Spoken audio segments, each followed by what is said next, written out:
Hey guys, what's up? I'm here in the lush green grass. We're in Kingston City, Jamaica, making a delivery. As you can see, the evening is coming down. The place is nice and calm.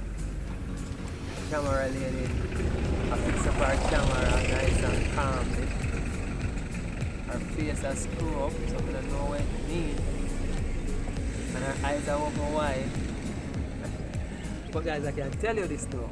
You don't have to worry yourself. If you have items to be sent to Jamaica, you buy them online, or maybe you have them in your hand, you can still send them to your mailbox, and we're gonna ship those items to Jamaica for you.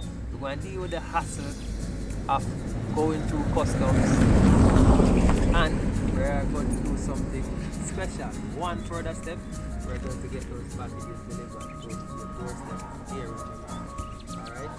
So if you are inside and you get a phone call like the package is here, remember that there might be a guy sitting in the grass, the lovely grass, talking. Alright?